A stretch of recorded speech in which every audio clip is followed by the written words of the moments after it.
이 인사정보관리단에서는 이제 사법부의 인사검증도 하게 됩니다.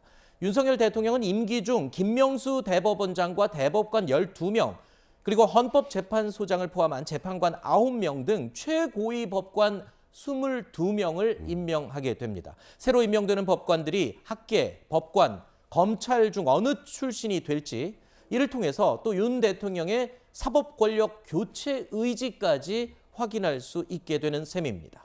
한동훈 장관이 이끄는 인사정보관리단이 출범을 하게 되면 이렇게 새로 교체되는 대법관과 헌법재판관 후보자들도 바로 법무부의 인사검증을 통과해야 합니다. 더불어민주당은 특히 이 부분을 문제 삼고 있습니다. 삼권 분립의 근간을 흔드는 위험한 요소가 될 수 있다는 지점입니다. 한마디로 대법관, 헌법재판관 인사가 한동훈 장관의 손에 달린 것입니다. 명백히 사법부의 독립성을 침해하고 우리 헌법의 근간인 삼권 분립을 뒤흔들 오만입니다. 법을 어겨가며 인사검증단을 설치하겠다는 윤석열 대통령은 18개 부처를 무력화시키고 모든 권력을 한동훈 법무부에 몰아주었습니다. 국무총리는 물론이거니와 대법원과 헌법재판소의 최고 법관까지 한동훈 법무부 장관의 검증 도장을 받아야 하는 초유의 검찰공화국이 될 것입니다. 자, 요 얘기는 아까 백성무 변호사가 앞서 얘기를 하면서 언급이 됐던 부분입니다. 지금 김성환 평론가께서 인사검증 자체가 삼권 분립에 반한다라는 지적을 해 주었어요. 바로 이제 사법부의 인사검증 시스템을 이제 얘기하면서 나올 수 있는 부분입니다. 그러니까 제가 말씀드렸던 게 그 민정수석실에서 하는 것과 뭐가 차이가 있느냐 아까 말씀드렸고, 아까 그러니까 대통령의 산하 비서실에 있는 민정수석실에서 하는 것과 법무부에서 하는 건 차이점이 있다고 아까 좀 다르다라고 말씀하셨는데, 오히려 대통령으로부터 권한이 하나 나와 있는 법무부에서 하는 게 오히려 더 견제와 균형에 맞지 않을까 저는 개인적으로 생각이 들고, 말씀드렸던 것처럼 민정수석실에서 하는 것과 제일 큰 차이는 국회의 감시나 언론의 감시를 좀 더 투명하게 받을 수 있다는 측면이 분명히 있기 때문에, 일단 아까 그 민주당에서 얘기하는 것도 결국은 한동훈 장관이 뭘 다 관할한다는 취지로 말씀을 많이 하시는데요. 그래서 저는 일단 한동훈이라는 인물에 대한 이제 민주당의 견제가 아닌가라는 개인적으로 생각합니다.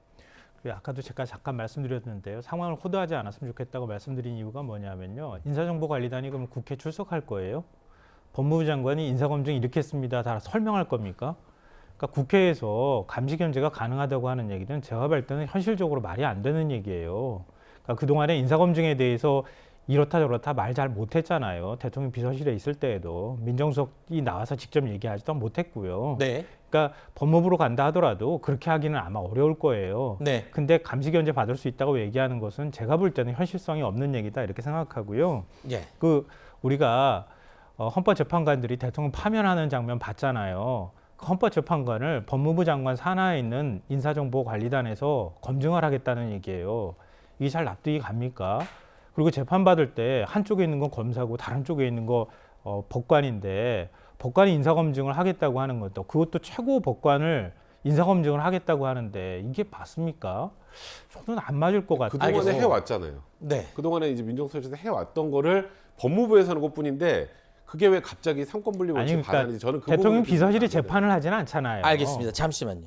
자, 일단 그 한동훈 법무부 장관은 보고도 받지 않고 인사정보관리단의 어떤 업무에도 개입하지 않겠다는 안전장치를 마련하겠다는 얘기가 나왔고요. 그리고 또 아까 말씀하실 때 국회에 나가서 질의응답을 한다고 과연 그게 검증이 된다라고 생각하지 않는다라고 단정적으로 얘기한 부분은 제가 조금 더 완화시켜서 앞으로 좀 지켜볼 부분이라는 점을 보충해서 설명을 드리겠습니다.